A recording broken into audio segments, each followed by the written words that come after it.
Hello and welcome to a conversation on the Daily Bern. I'm your host, Eric Miller, joined today by an awesome, fierce, and fiery progressive, as I like to say it, from the great state of Colorado, running for the 4th District seat, House seat, Ike McCorkle. You go by Ike, correct?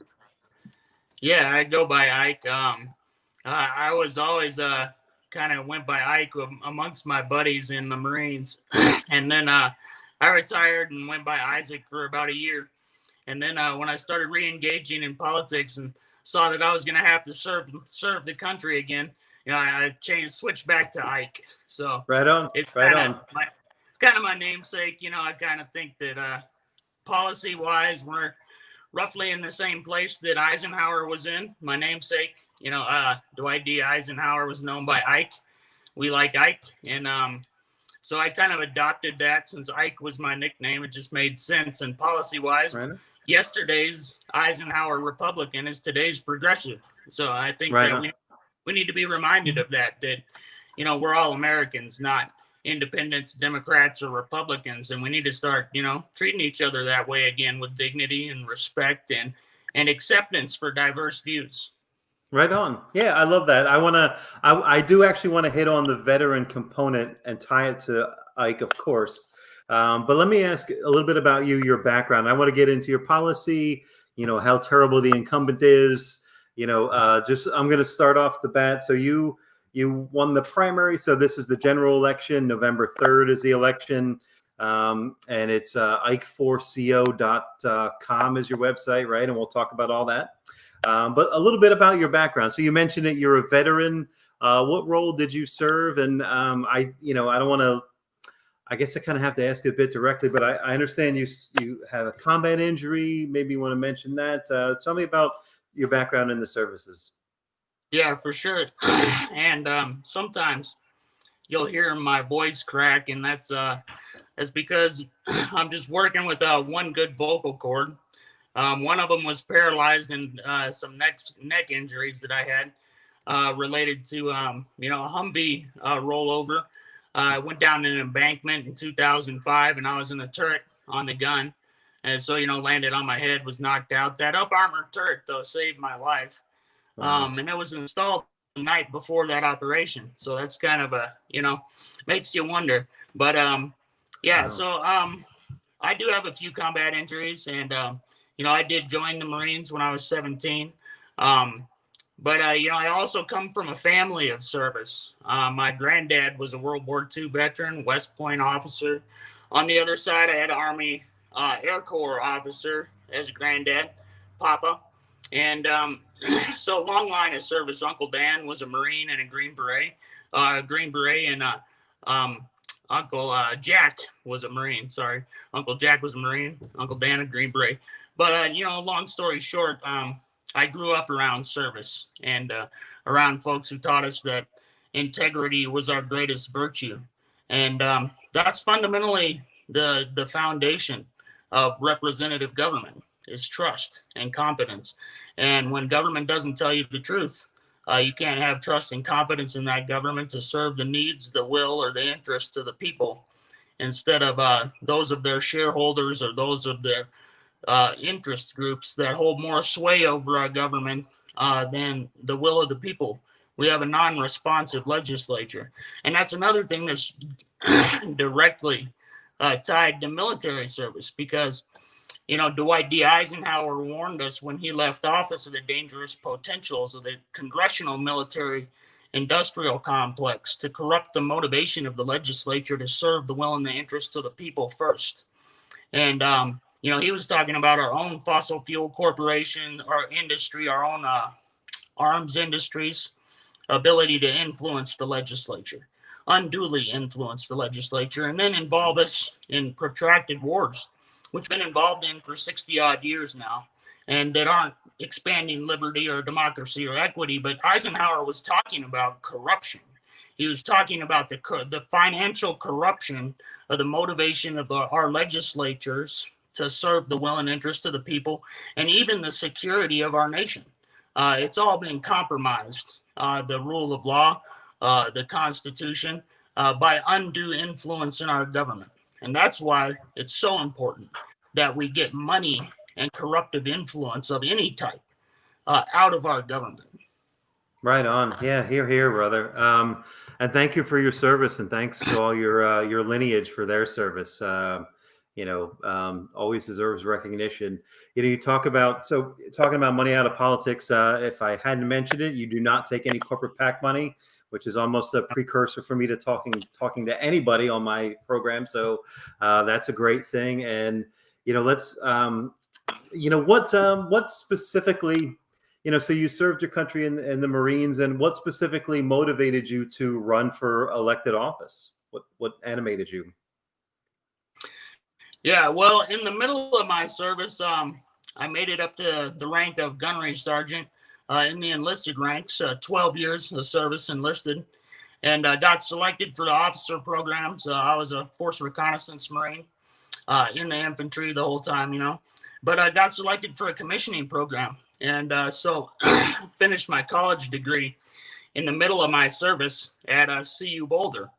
And I was fortunate enough to take weather and climate classes while I was there, and had some really great instruction and education as to the extent of the climate crisis that we face today. And so the education that I received in the middle of my service really opened my eyes. And to tell you quite frankly, ever since the Reagan administration, DOD has identified climate change as a national security threat. Now, I believe and I know that it's the number one national security threat, and that we need a comprehensive solution set and a vast investment in the American infrastructure and refitting of our roads and bridges, the installation of a renewable energy, a grid of the future, and the installation of an advanced, 5G ground-based protected communication network that DoD and civilian and allied communications can use in order to, keep pace with our competitors. And the way that you create competition in a market system is by raising the bar. And, we saw that through the New Deal when we materially prepared the country and technologically prepared the country to win World War II. And we split the atom, and we pulled off the moonshot. And we can transform our energy production to renewable methods. And we can do it in a comprehensive manner. We can do it while we protect workers' rights and wages and incomes and expand employment within the existing energy industry. And we need to utilize the Department of Defense in order to do that. And we saw with the Army Corps of Engineers, and we saw with rural electrification and the interstate highway system, that large government administrative processes are what stand to develop and install the infrastructure and establish the social safety nets that once made our middle class the envy of the world. Although we have to recognize that even though it was the envy of the world, it was only largely, available to white affluent Americans. So when we do it again, we need to do it right. And we need to institute FDR's second Bill of Rights and ensure that people have protections during times of sickness and health alike, that they have protections that guarantee them a roof over their head and revenue in their pockets throughout the duration of this pandemic minimum in order to put food on their tables and provide for their families. These are just, these aren't litmus tests. These are moral issues. It's the basis. It's the foundational job of government. It's the job of government the government's failing at right now. And it's protecting and serving, and during a time of national crisis, providing for the American people. Here. And I want to specifically break out how your incumbent has failed your constituents in that regard. But you're talking about the military industrial complex, and I'm interested to hear your view on it being a veteran. Like it seems the right has unfairly claimed veterans as their base, which is not accurate, of course. But I want to ask you about you talk about Green New Deal, and you rattle off a bunch of things there because they're all connected. They're so all connected, right? And the military is one of the biggest polluters. Our military, right? So exacerbated by our imperialistic misadventures, right? So Right. how do you can tie Green New Deal, just transitions to local jobs, but how as a former serviceman, how do you end the endless wars? And again, it's all connected, right? Oh, it really is absolutely all connected. And I think that something I mentioned a minute ago is what we have to focus on. And that's the national security threats that actually exist in our century. And those include, geopolitics and nuclear arsenals, and they include, of course, climate change. And the way that, you go about providing good paying jobs, expanding good paying jobs in sustainable industries, and really refitting and reinvesting in rural America, which, by the way, has been abandoned. I've been all over my district in the past few days, and the poverty in rural America is striking. And it's unconscionable in the richest country on earth that so many live in such hardship. And the fundamental fact is that the profiteering and the systems that are currently in place have, provided a great healthcare system for a very few, and they've provided opportunity for a very few, and provided vast income for few. But for 80% of Americans, living paycheck to paycheck, one accident, one illness, one injury away from bankruptcy, it's not the American dream. And we have to reinvest in rural America, and we have to address the climate crisis, and we have to refit the nation with the renewable energy grid and a communications network that provides equitable access to all of our citizens. The internet, it's become a necessity, not a luxury. Yeah. And a lot of these things need to be done by large federal works projects and federal administrations, just like they were during the New Deal. I think I've gone down a little bit of a rabbit's hole answering this question, but at one point in time in 1939, the Work Progress Administration between 33 and 39 paved 280,000 miles of road. They installed 9,000 miles of sanitary sewer lines and water conduits, and they built thousands of hospitals and schools. And that's the type of reinvestment that we need in America today, and in America's energy infrastructure transition, so that we can set our kids up for a successful future, and so that we can restore our moral authority in the world.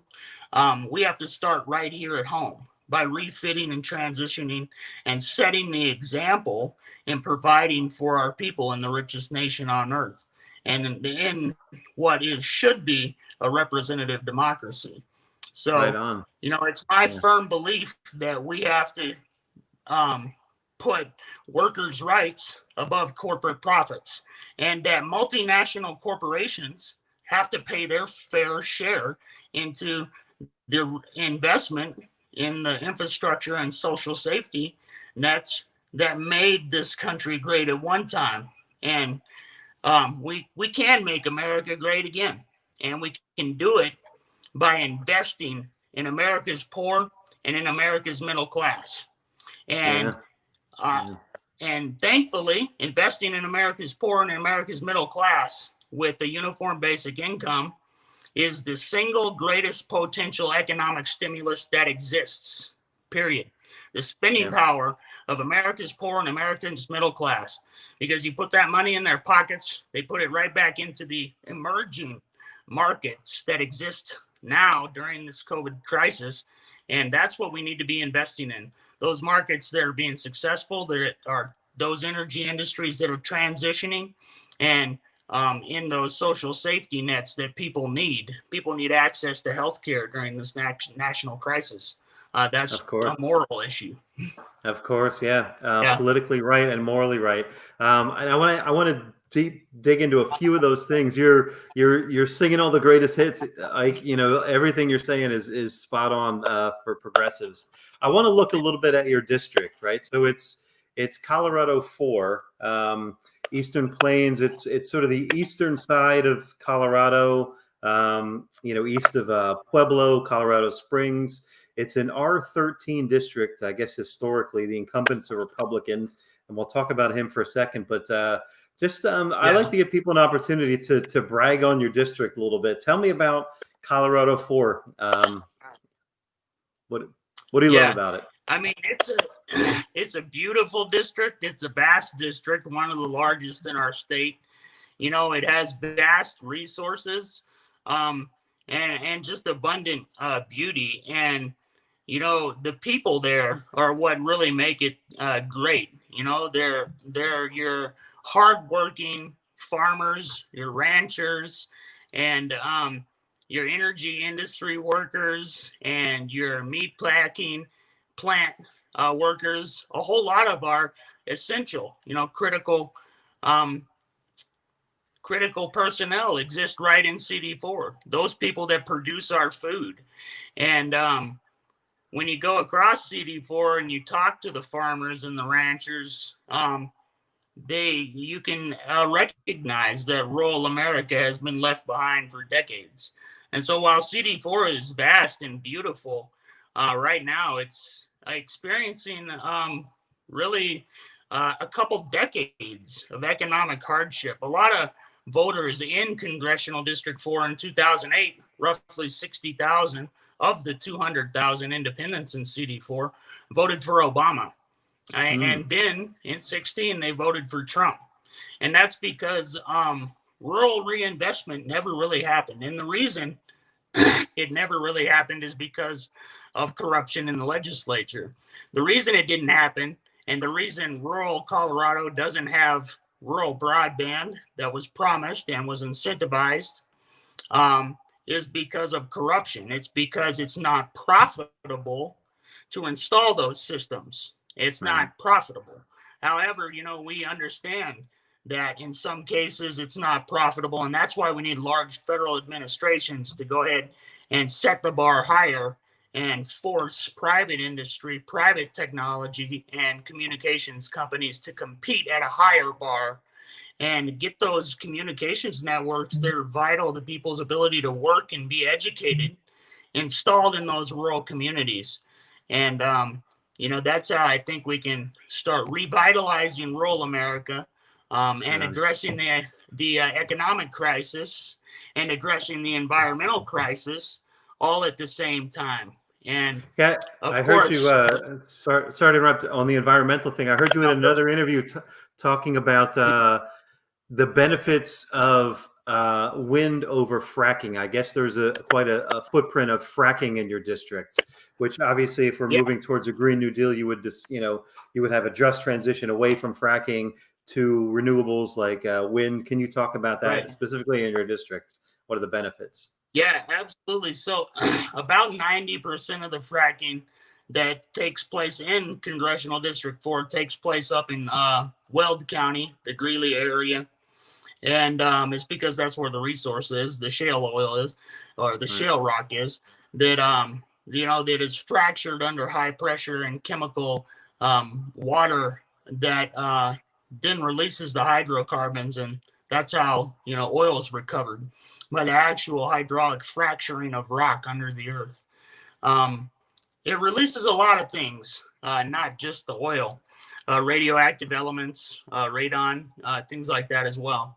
So, fracking in and of itself is really an illusion of energy independence, because we still make our fuels from heavy crude imported, not from the light crude that's produced by frack wells. In addition, while fracking provides, you know, a means of, you know, employment right now, we need a just transition away, just like you mentioned. And the way that we accomplish that is by passing a federal energy mandate that all new investments and installations be made in the renewable sector, and thereby, forcing existing companies to more rapidly begin the transition, which they're already doing, just not at fast enough pace, to renewable production. At the same time, we need that federal jobs guarantee so that workers in that industry have peace of mind that they can continue to provide for their families, put food on their tables, keep a roof over their head during this transition. And this transition will expand employment vastly in the energy industry. So we can take care of workers' rights, address the environmental crisis, and, and excuse me, and expand jobs, not kill jobs in the energy industry all at the same time. And it's really what stands the potential to get Americans back to work after this crisis, economic crisis induced by COVID-19. Yeah, I like to point out the just transition piece because it's one of the ways that they fearmonger about the Green New Deal. Like you're going to put so and so out of work, but it's not that. It's not that you're going to be working, or having fracking on your property on Friday and then not again on Monday, right? It's, in most plans, right. I think in the Green New Deal, it's like a 5-year, there's a retraining plan and there's even an opt-out, right, kind of thing. So when you say just transition, I imagine when you're talking to your constituents, especially in that county you mentioned, I imagine this is something that, you have to take some time with and some patience to explain and, sort of punch through some of those talking points that they've internalized. Right. And then, I think the transition or the transition of fair subsidies to companies, and you can use the tax code and the subsidy systems as incentives for companies to more rapidly transition. And you mentioned wind versus fracking. And the real thing to take into consideration is we have, landowners who get federally subsidized, frack wells installed on their property that might produce, 3 years effectively, maybe 10 at most. That's the average life of a frack well. And how, as we mentioned, they're forcing this, high pressure water down, fracturing shale rock, and extracting hydrocarbons, and leaving in place these settling ponds that have this contaminated frack water in it. So it's poisoning our air, our land, and our water. And what we need to do is just change all those frack well permits to wind permits and install federally subsidized wind turbines on people's private property instead of federally subsidized frack wells, because those frack wells go away. They poison the air, land, and water. Those turbines are going to be in place with just a little bit of maintenance, producing energy into perpetuity. In other words, our kids and our grandkids are going to be getting the annuities, the payments from the production of energy that will be producing energy just the same way the Hoover Dam or the Boulder Dam, whatever you want to call it, is still producing energy today that we built in the 1930s during the New Deal era. That's the type of energy systems that we need in place that are going to provide for our kids and our grandkids, not just this short-sighted, profit-driven escapade and continuing to subsidize a dying industry. Yeah, here. Let's talk about the how terrible the incumbent is. So the incumbent is a Republican, Ken Buck. He's got quite a handful of scandals. I guess most recently, did I read correctly that he voted against every coronavirus relief package, or at least against state and localities getting any relief money? Can you talk about that? That seems terrible. Yeah. He's also voted, he doesn't support people continuing to receive their unemployment checks, especially not at $600 because that's way too high. That was irony in my voice. People can barely feed themselves on $600 a week. That's the minimum of what people who are unemployed due to governmental mismanagement, I might say. Government really shouldn't be able to tell you have to go home, and then your job goes away while you're at home, and not provide for you during that period. And so, yeah, Ken Buck voted for one of the relief bills, the very first one that bailed out multinational corporations. What a Um, coincidence, Ike. What a and coincidence. it did very, very little, if not next to nothing, for frontline workers, Yeah. for the healthcare system, did next to nothing, but dumped trillions, into our stock market on a daily basis. And that's the fundamental problem with the entirety of our legislature, with the entirety of the establishment, is that they can pull trillions out of their back pocket to dump into the markets to boost up the market, but they can't find enough money, to give your average citizen what they need to put food on their table. Right. And that's where we need compassion and empathy and respect and dignity and respect for each other's humanity, regardless of our political affiliations. People need help. And I'm running for Congress because I know that we have all the technology, we have all the capacity. We can pull that money and we can invest it in American infrastructure, or we can continue to allow the oligarchs that run this country and control its politics and policies to continue to enfranchise and pay themselves and, divest investment in what is the American dream, in American national security, in American infrastructure, and healthcare, and education. And we just have to start living up to the America we've promised to be, but have never really quite attained. And we need to start adhering to our values. And I think that's how we start healing again, working together and making progress where and when we can. And there are a lot of issues. There are consensus issues in America where I know that my Republican neighbors agree with me on safe firearms storage and that we can make progress. We just don't have the political willpower in the legislature to get it done. And that's why I'm running, because I'm not going to cow to anyone, and I'm going to get it done. Right on. Yeah, I mean, you said it. It's funny when, when people say we don't have the political will, it's because people are paid to obstruct it, right? People are bribed to obstruct that progress, right? So, so suffice it to say, Ike, when you make it into the House and Lockheed Martin or Chevron rolls up with a giant check, you're going to tell them to hit the bricks, right? Yeah, I'll tell them to stick it where the sun doesn't shine. And like I said, I won't bend to any undue influence in Congress. My illustrious opponent, Ken Buck, takes 73% of his corporate bribes from corporate PACs.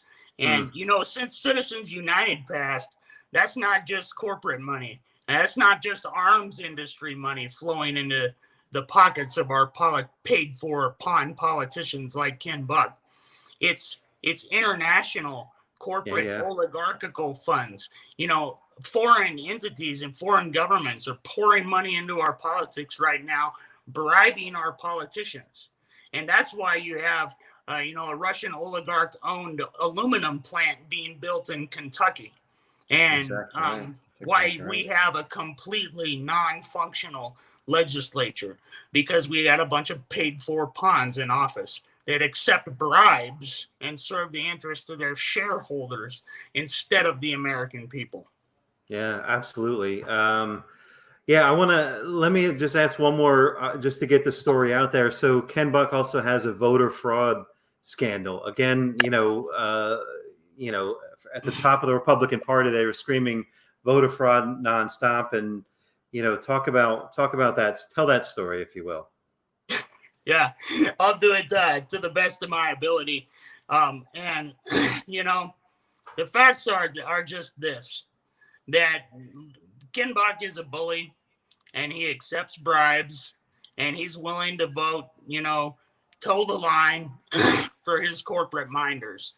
And he'll do whatever he thinks is necessary to retain power. And that's the problem with corruptive influence, is that there's no stop on the sliding scale of where you're willing to compromise your morals.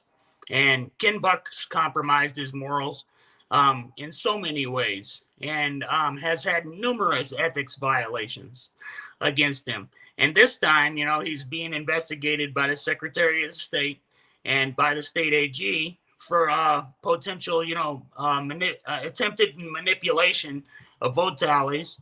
He tried to kind of strong arm one of his, I would say, peers or subordinates. He's the state party chair. One of his subordinates, so a county commissioner, or the chair of the Weld County Republicans, not the county commissioner, was kind of forced to, or ordered to by Ken Buck, submit fraudulent results in their primary assembly process. When the candidate had only received 26% of the vote and it required 30% of the vote to get on the ballot, Ken Buck tried to have his buddy put on the ballot anyway at 26% of the vote. And the county chair, who's a Republican, up in Weld, was, of course, balked at this because it's fraudulent. It's questionable whether or not it's even legal. And, in fact, I don't think it is legal. I would think not. Think not. So that's kind of the basic story, is that we have somebody in office who's willing to compromise their morals, who's willing to cheat, who's willing to lie, who's willing to take $830,000 from one lobbyist group.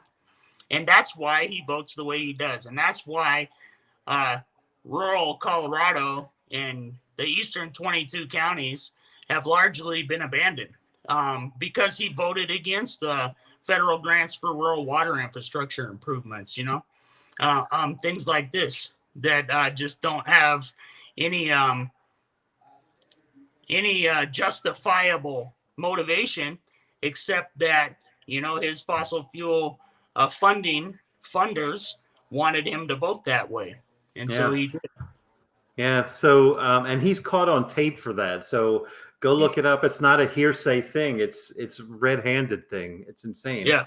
And yeah, like you said, I can't imagine how it's not criminal. Let me ask about your, I guess, it's a bit of a horse race question, but strategy, right? So, we mentioned it's an R plus, whatever. I think it was 13 district, right? Yeah. But I heard you on another interview, I think with, the guy who ran for Congress, and the governor, and I'm drawing a blank on his name. Who's the guy that just ran for governor in Colorado? Jared Polis or Hickenlooper? No. In the primary, the progressive guy, Andrew Romanoff. Okay, Andrew Romanoff. He was a Senate candidate, Andrew Romanoff. Yeah. Oh, that's right. Yeah, I heard you talk. Awesome. I heard you talking to him on an interview, and you were talking about, you made a point. You said the voters are in the district. There are Democrats, there are independents, they're probably disenfranchised, so how do you reach them? How do you inspire them, especially in a pandemic, to get them out to vote for, the platform you're running on? Yeah, I think unfortunately, their economic, situation is such that when they know that there's an alternative, and they know that there's someone that doesn't accept corporate bribes that's running for office, that served our country for 18 years already, that did 6 deployments, 4 combat tours, as a Purple Heart recipient and a father, and a like-minded, caring citizen. I think that when they know there's that opportunity, that alternative to the incumbent, rampant corruption that's in Washington, I think they're going to vote for us. And from going out in the district and talking to wheat farmers, talking to corn farmers, talking to hemp farmers, and talking to small business owners, there's not a single segment of our demographics that are not hurting right now, that don't need help. And we have a plan to provide that help, to do the basic task of government, which is provide for its people during a time of national crisis, to bring people together around our shared values again, and start treating each other with respect and dignity, providing our citizens with health care, with the revenue that they need to put food on their tables, and have the peace of mind. I mean, what is it that actually engenders liberty and independence, economic stability, and opportunity, to the ability to provide for your family on a single paycheck, to have peace of mind that your government is just and dedicated to the rule of law, that you're allowed to live in the country free of fear, with any religious values or beliefs that you want, regardless of your ethnicity, race, place of origin, orientation. These are American values that we cherish and that we're going to restore by removing that corruptive influence from our government Here, and here. restoring the people's trust and confidence in government. Here, And, here. and then hence, restoring the actual consent of the governed, because that's what we see breaking down right now across the country. Yeah. The actual consent of the governed, and for good reason, because government isn't protecting us, because there's a national pandemic, because a worldwide pandemic that has affected us worse than any other advanced nation on earth, because our infrastructure, our roads and our bridges are crumbling underneath us, because our energy infrastructure is poisoning our air, land, and water. And the reason we have all this bleakness is because we have a corrupt government. And when we vote for people that don't accept bribes, like myself and all the other great candidates that are running for these elections in these trying times, that's how we restore the American government that we believe in. And that's how we restore trust and confidence and faith in each other. Yeah, here. It's a funny thing. I want to ask, no matter who you talk to, everyone will say we got to get money out of politics, but then they'll continually vote for someone that's bribed, right? Yeah. But you don't have to. And with each election cycle here in recent times, there are more and more candidates.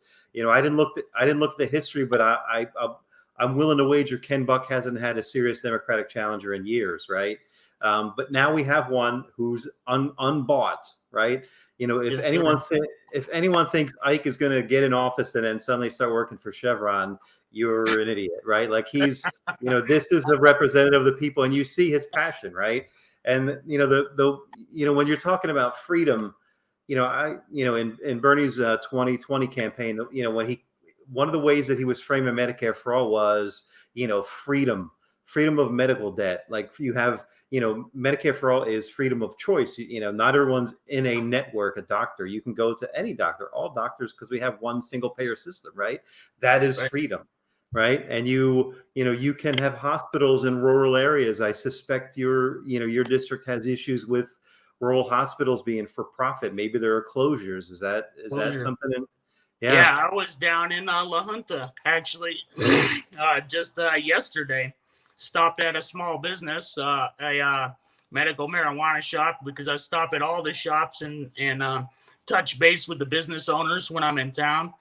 And he's actually a former Air Force service member that deployed in the first Gulf War. And I was chatting with him and asking him about the experiences in the town. And he was telling me that there was a hospital that, he grew up there, and his dad was the sheriff there for 20 years. And he was telling me that there used to be a major hospital on the edge of town, and that it employed a third of the people out there. And that when it disappeared, not only the employment disappeared, but access to healthcare disappeared. And, we have districts, we have counties in our district that have zero access to hospitals, that don't have emergency rooms. Los Animas in Trinidad, population 12,000, doesn't have a delivery room. You still have to drive to another town in order to have a baby. That's not, it should be available in a town of 12,000. We should have a single payer Medicare for all healthcare system that would take away that and reinvest that 100 billion in profits that are built into the system every year, and build rural hospitals and pay nurses and doctors and EMTs in those hospitals in those rural counties livable wages so that they can stay in those areas and provide the health care that people need and deserve in the richest country on earth. It's just an atrocity. It's atrocious that we don't provide our people, that people die in the United States of America every day because of preventable disease. That's a tragedy, and we can fix that, and we can do it in the most cost-efficient manner possible. And that's been proven to be a single-payer Medicare for all healthcare system that doesn't allow people to be bankrupt by medical bills. 60% of bankruptcies annually are tied directly to unpaid medical bills. Shameful. And no one, I don't know about you, but when grandma breaks her hip at 55 and she's not on Medicare yet, not on Medicaid yet, not on Social Security yet, and she breaks her hip, goes to the emergency room, I don't think that grandma and her daughter and her granddaughter should be evicted from their home due to the medical bills that are incurred due to an accident, an illness, or an injury. To me, that's morally wrong, and it's not financially sound. Yeah, and it's cruel. It's just cruel. Yes, sir. Yeah, yeah. Well, I appreciate everything you're saying. Is there? I want to ask about. So again, the election is November 3rd. IkeForCO.com. Please go donate. I'm assuming you have a volunteer mechanism. People can make calls and texts. So go check out Ike online and help him out. Make some calls. That's a cool thing about progressives and sort of our current climate is, you can jump on Ike's campaign from anywhere in the country and make calls, right?